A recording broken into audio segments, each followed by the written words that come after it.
Good morning students. आज आपके सामने class 8 subject SS civics chapter 7 हाशियाकरण की समझ, इस विषय पर जो है डिस्कस किया जाएगा। सभी बच्चों ने जो है ध्यानपूर्वक सुनना है। तो हाशियाकरण की समझ, लेसन इंट्रोडक्शन देखिए।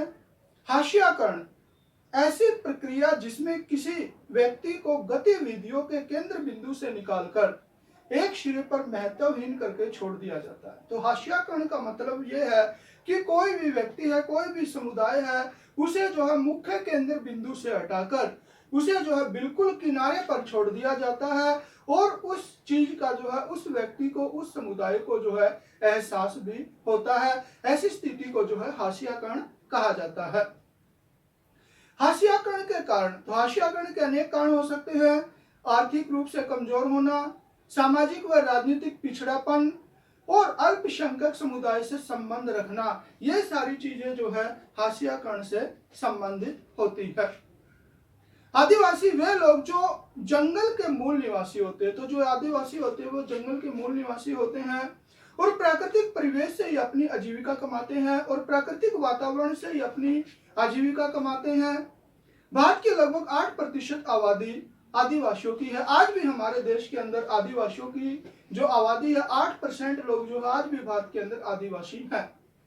आदिवासी समूह है, भारत में 500 से ज्यादा आदिवासी समूह है। तो आज भी हमारे भारत के अंदर 500 से ज्यादा आदिवासी समूह है। ये आदिवासी समूह छत्तीसगढ़, झारखंड, मध्य प्रदेश, उड़ीसा, गुजरात, महाराष्ट्र, राजस्थान, आंध्र प्रदेश, पश्चिमी बंगाल तथा उत्तर पूर्व के राज्यों में रहते हैं। तो इन राज्यों के अंदर जो है ये आदिवासी समुदाय के लोग रहते हैं। आदिवासियों के धर्म, आदिवासियों के बहुत सारे जनजातीय धर्म होते हैं। उनके धर्म इस्लाम, हिंदू, ईसाई आदि धर्मों से बिल्कुल अलग होते हैं, यानी कि ये धर्म अलग है। उन लोगों के जो है जनजातीय धर्म अलग होते हैं। आदिवासियों की भाषाएं, आदिवासियों की अपनी भाषाएं रही है। अधिकतर आदिवासी संताली भाषा बोलते हैं। ज्यादातर जो आदिवासी हैं वे जो है संताली भाषा बोलते हैं। आदिवासियों के जीवन में बदलाव, पिछले 200 वर्षों में आए आर्थिक बदलाव, वन नीतियों और राज्य व निजी उद्योगों के राजनीतिक दबाव की वजह से आदिवासी बागानों, निर्माण स्थलों, उद्योगों और घरों में नौकरी करने के लिए बाध्य हो रहे हैं। यानी कि जो आदिवासी हैं वे चाहते हैं कि हम जो है जंगल की संतान है और जंगल के अंदर रह के हम अपना गुजारा करें। लेकिन पिछले 200 वर्षों के अंदर जो आर्थिक बदलाव आए हैं उनकी वजह से, वन नीतियों में बदलाव आए हैं उनकी वजह से, राज्य व निजी उद्योगों के राजनीतिक दबाव की वजह से जो है ये लोग जो है लोगों के घरों के अंदर, कारखानों के अंदर काम करने के लिए मजबूर हुए हैं। आदिवासियों का विस्थापन, खनन प्रक्रियाओं, राष्ट्रीय पार्क और वन्य जीव अभ्यारण्यों की स्थापना करने के उद्देश्य से बड़ी संख्या में आदिवासियों का विस्थापन हुआ। तो आदिवासियों का जो है बड़ी मात्रा के अंदर विस्थापन हुआ है, जिसका रीजन जो है खनन गतिविधियां, यानी कि जो कोयला खाने हैं, इस तरह की जो खनन प्रक्रियाएं हैं उसकी वजह से इनका जो है विस्थापन हुआ है। जो राष्ट्रीय पार्क बनाए गए हैं उसकी वजह से जो इनका विस्थापन हुआ है और वन्य जीव अभ्यारण्य बनाए गए हैं, इनकी वजह से भी जो है इन आदिवासियों का जो है मतलब विस्थापन हुआ है। आदिवासियों का जीवन स्तर, ग्रामीण क्षेत्र में 45% तथा शहरी क्षेत्र में 35% आदिवासी गरीबी रेखा से नीचे जीवन यापन कर रहे हैं। यानी कि जिन इलाकों के अंदर, जिन राज्यों के अंदर ये रहते हैं, गांव के अंदर तो 45% और शहरों के अंदर जो है 35% आदिवासी जो है गरीबी रेखा से नीचे अपना जीवन व्यतीत कर रहे हैं। उनकी साक्षरता दर भी कम है और वे बहुत ही कम पढ़े लिखे होते हैं। अल्पसंख्यक समुदाय के जो अल्पसंख्यक समुदाय होता है वो बहुसंख्यक समुदाय के मुकाबले कम संख्या में पाया जाता है। यानी कि ये जो अल्पसंख्यक समुदाय है इनकी संख्या जो है बहुसंख्यक समुदाय की अपेक्षा कम होती है। अल्पसंख्यक और हाशियाकरण, अल्पसंख्यक समुदाय संख्यात्मक, आर्थिक, सामाजिक व राजनीतिक दृष्टि से पिछड़ा हुआ होने के कारण हाशियाकरण का शिकार रहता है। तो जो अल्पसंख्यक समुदाय है वो हाशियाकरण कैसे हुआ है? तो अल्पसंख्यक समुदाय एक तो संख्यात्मक दृष्टि से, यानी कि इनकी संख्या बहुत कम होती है, आर्थिक, सामाजिक और राजनीतिक दृष्टि से भी जो ये लोग पिछड़े हुए हैं, इन सभी वजह से जो है ये हाशियाकरण का शिकार होते हैं।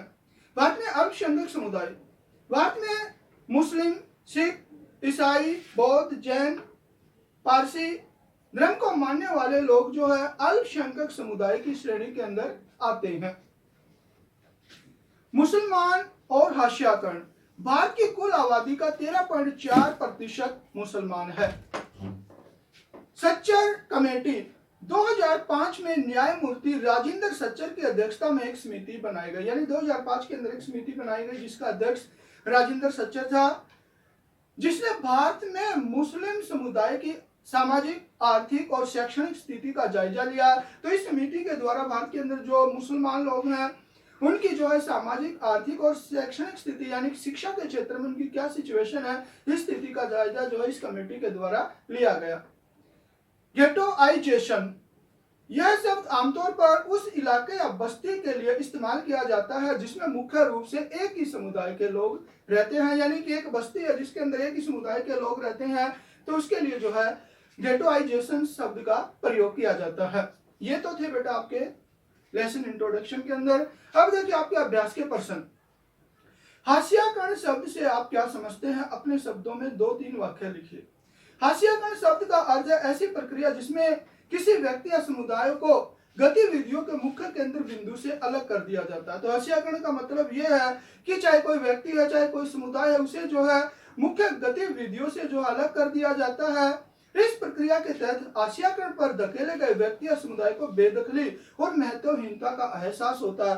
तो जिस व्यक्ति को हाशिए पर धकेला गया, जिस समुदाय को हाशिए पर धकेला गया है, उसे जो अपनी महत्वहीनता का एहसास होता है। समाज में आदिवासी, दलित एवं दबे लोग को हाशिए पर माना जाता है। आज हमारे समाज के अंदर जो आदिवासी लोग हैं, जो दलित लोग हैं, जो दबे कुचले लोग हैं, वे हाशिए पर माने जाते हैं। आदिवासी लगातार हाशिए पर खिसकते जा रहे हैं, 2 कारण बताइए। तो आदिवासी निम्नलिखित कारणों से जो हाशिए पर खिसकते जा रहे हैं।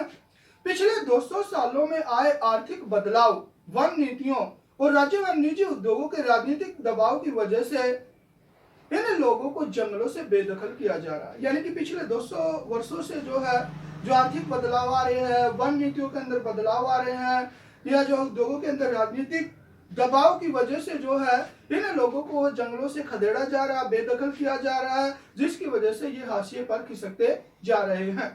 इन लोगों को अपने परंपरागत व्यवसायों को छोड़कर खानों और उद्योगों तथा घरों में नौकरी करने के लिए मजबूर किया जा रहा है। तो ये जो आदिवासी लोग हैं, ये ज्यादातर जो है जंगलों के अंदर रहना पसंद करते हैं, लेकिन इनको जो है जंगलों से जो है वहां से खदेड़ा जा रहा है, निकाला जा रहा है, जिसकी वजह से ये जो है खानों के अंदर, यानी जैसे कोयले की खान है, लोगों के घरों के अंदर, उद्योग धंधों के अंदर काम करने के लिए जो है मजबूर हो रहे हैं। आप अल्पसंख्यक समुदाय की सुरक्षा के लिए संवैधानिक सुरक्षाओं को क्यों महत्वपूर्ण मानते हैं? इसका एक कारण बताइए। भारतीय संविधान इस बात को मानता है कि बहुसंख्यक समुदाय की संस्कृति समाज और सरकार की अभिव्यक्ति को प्रभावित कर सकती है। तो भारतीय संविधान इस बात को मानता है कि जो लोग ज्यादा है, बहुसंख्या के अंदर है, बहुसंख्यक है, वो जो है समुदाय की संस्कृति, समाज और सरकार की अभिव्यक्ति को भी जो है प्रभावित कर सकती है, उसके ऊपर अपना जो है प्रभाव डाल सकती है। ऐसी स्थिति में छोटा आकार घाटे की बात सिद्ध हो सकता है। तो ऐसी स्थिति के अंदर जो जिसकी जनसंख्या कम होती है उसके लिए जो घाटे का सौदा हो सकती है, और संभव है कि छोटे समुदाय हाशिए पर खिसकते चले जाए, जिसकी वजह से जिनकी जनसंख्या कम है, जो समुदाय संख्या में कम है, वे हाशिए पर खिसकते चले जाएं। ऐसे में अल्पसंख्यक समुदाय को बहुसंख्यक समुदाय की सांस्कृतिक श्रेष्ठता की आशंका से बचाने के लिए सुरक्षात्मक प्रावधानों की आवश्यकता है। तो ऐसी स्थिति के अंदर जिनकी जनसंख्या कम है, जो छोटा समुदाय है, बहुसंख्यक समुदाय की श्रेष्ठता से बचाने के लिए कुछ संवैधानिक प्रावधानों का होना जरूरी है। यह प्रावधान उन्हें भेद और हानि की आशंका से बचाते हैं। तो ये जो कानून के अंदर या संविधान के अंदर जो प्रावधान किए जाते हैं, वे उन्हें जो है हानि से बचाते हैं, भेदभाव से बचाते हैं। कुछ विशेष परिस्थितियों में छोटे समुदाय अपने जीवन, संपत्ति और कुशल क्षेम के बारे में असुरक्षित महसूस कर सकते हैं। तो कुछ विशेष परिस्थितियां होती है जिसकी वजह से जो ये अल्पसंख्यक समुदाय हैं अपने जीवन से संबंधित, संपत्ति से संबंधित, अपनी खैरियत से संबंधित, इस बारे में जो अपने आप को असुरक्षित महसूस कर सकते हैं। असुरक्षा की यह भावना तब और बढ़ जाती है जब अल्पसंख्यक और बहुसंख्यक समुदायों के संबंध तनावपूर्ण होते हैं। कई बार आपने देखा होगा कि जिनकी जनसंख्या ज्यादा है, बहुसंख्यक समुदाय, जिनकी जनसंख्या कम है, अल्पसंख्यक समुदाय के अंदर आपस में जो भेदभाव चल रहा होता है, तनाव चल रहे होते हैं, तो ऐसी स्थिति के अंदर जो अल्पसंख्यक समुदाय की कल्चर को, उनके जीवन संपत्ति को ज्यादा खतरा बढ़ जाता है, जिसकी वजह से संविधान के अंदर कुछ प्रावधान का किया जाना बहुत जरूरी है। अल्पसंख्यक और बहुसंख्यक वाले हिस्से को दोबारा पढ़िए। अल्पसंख्यक समुदाय से आप क्या समझते हैं? अल्पसंख्यक शब्द का अर्थ ऐसे समुदाय से होता है जो संख्या की दृष्टि से बाकी आबादी के मुकाबले कम होते हैं। तो अल्पसंख्यक समुदाय वे समुदाय होते हैं जिनकी संख्या जो है बाकी समुदाय से कम होती है। इन लोगों की सत्ता और संसाधनों पर पहुंच कम होती है। तो इन लोगों की जो सत्ता और संसाधनों यानी कि जो संसाधन है उनके ऊपर पहुंच बहुत ही कम होती है। यह वर्ग सामाजिक और सांस्कृतिक रूप से भी बहुसंख्यक वर्ग के मुकाबले कम प्रभावशाली माने जाते हैं। जो अल्पसंख्यक समुदाय है वे सामाजिक रूप से भी, कल्चर के रूप से भी जो बहुसंख्यक समुदाय से ज्यादा प्रभावित ज्यादा ताकतवर नहीं होते हैं, कम ताकतवर होते हैं। भारत में हिंदू धर्म को मानने वाले बहुसंख्यक है। तो हमारे देश के अंदर जो हिंदू धर्म को मानने वाले हैं वो बहुसंख्यक समुदाय है, जबकि मुस्लिम, सिख, ईसाई, बौद्ध, जैन और पारसी धर्म के लोग अल्पसंख्यक है।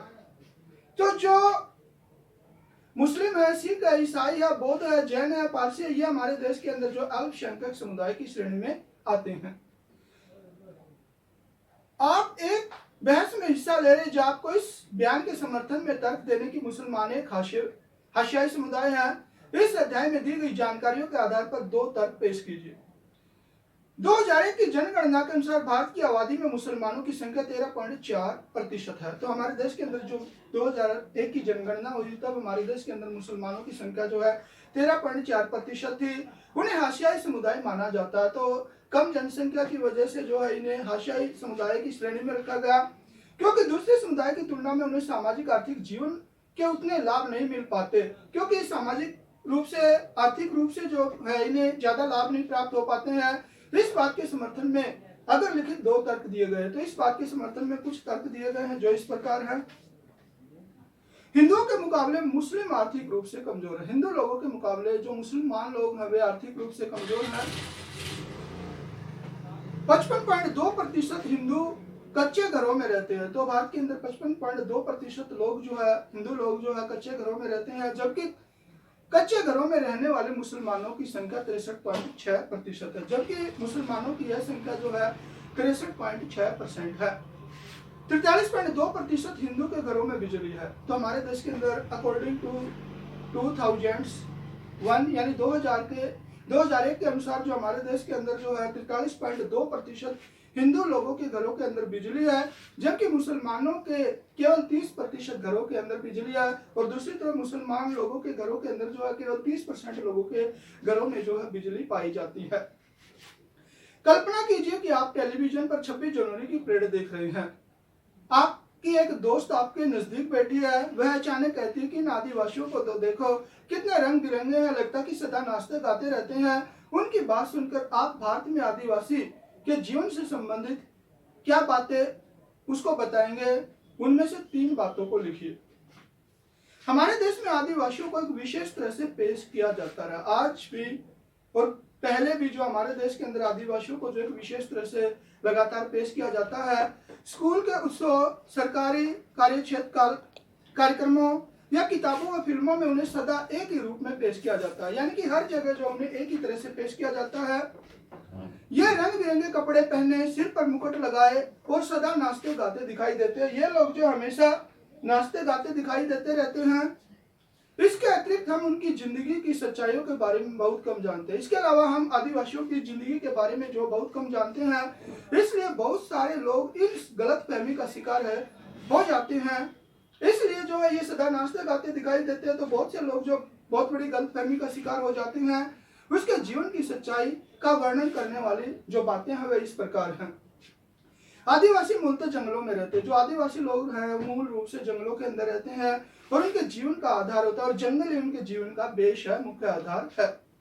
आदिवासियों का वन संसाधनों पर पूरा नियंत्रण होता है। जो आदिवासी लोग होते हैं जंगलों में रहते हैं, वन संसाधनों के ऊपर जो इनका पूरा नियंत्रण होता है। और और बहुत सारे राज्य वन संसाधनों के लिए आदिवासियों पर निर्भर करते हैं और बहुत सारी वनों के अंदर जो पाई जाने वाली चीजें हैं, वन संसाधन है, राज्य भी जो है इन लोगों के ऊपर डिपेंड करता है। आदिवासी प्राकृतिक संसाधनों के भरपूर स्थानों में रहते हैं, तो इनकी विशेष बात यह है कि जहां पर प्रकृति के अंदर भरपूर संसाधन पाए जाते हैं उन्हीं स्थानों पर ये लोग रहना पसंद करते हैं। चित्रकथा पट में आपने देखा कि हेलन होप आदिवासी की कहानी एक विशेष फिल्म बनाना चाहती है।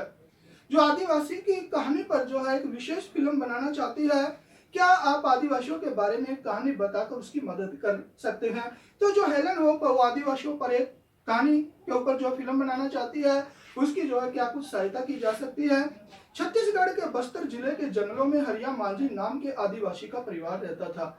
तो छत्तीसगढ़ के बस्तर जिले के अंदर हरिया मांझी नाम का एक आदिवासी का परिवार रहता था। हरिया मांझी के 3 पुत्र 3 पुत्रियां थी, तो उसका जो है 3 लड़कियां थी। हरिया की पत्नी जुमिया का 2 वर्ष पहले निधन हो चुका था। जो हरिया की पत्नी थी 2 वर्ष पहले जो है वो उसका निधन हो चुका था, मर चुकी थी। बस्तर जिले के जंगलों का ठेका एक अमीर व्यापारी ले लेता है। तो बस्तर जिले जिसके अंदर जो जंगल है उसके अंदर हरिया मांझी परिवार रहता है, उसका ठेका जो एक अमीर व्यापारी ले लेता है।